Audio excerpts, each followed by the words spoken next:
ഒന്ന് രാജാക്കന്മാർ അധ്യായം 14. യൂദാ രാജാക്കന്മാർ. റഹോബോവാം.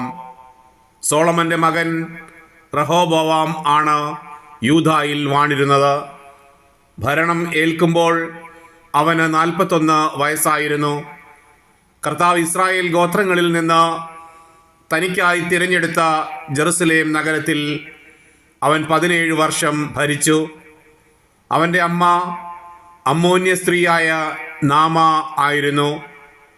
യൂദാ കർത്താവിൻ്റെ മുൻപിൽ തിന്മ പ്രവർത്തിച്ചു.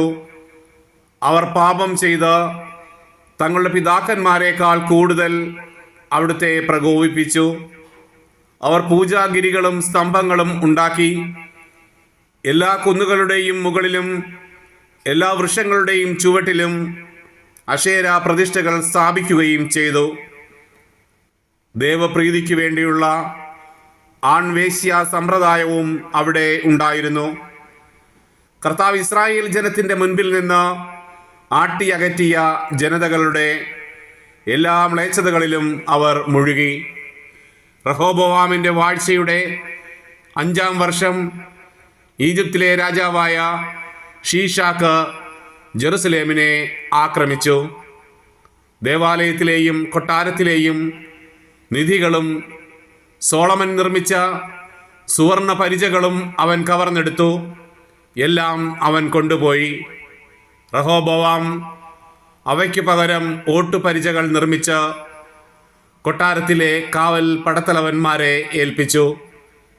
രാജാവ് ദേവാലയം സന്ദർശിക്കുമ്പോഴെല്ലാം അകമ്പടിക്കാർ അവ വഹിക്കുകയും പിന്നീട് കാവൽപുരയിലേക്ക് തിരികെ കൊണ്ടുവരികയും ചെയ്തു പോന്നു.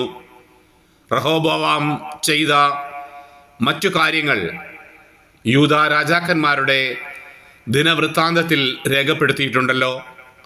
റഹോബോവാമും ജെറോബോവാമും നിരന്തരം പൊരുതിക്കൊണ്ടിരുന്നു. റഹോബോവാം മരിച്ച് തൻ്റെ പിതാക്കന്മാരോട് കൂടെ ദാവീദിൻ്റെ നഗരത്തിൽ സംസ്കരിക്കപ്പെട്ടു. അമ്മോന്യയായ നാമ ആയിരുന്നു അവൻ്റെ അമ്മ. അവൻ്റെ മകൻ അബിയാം ഭരണമേറ്റു.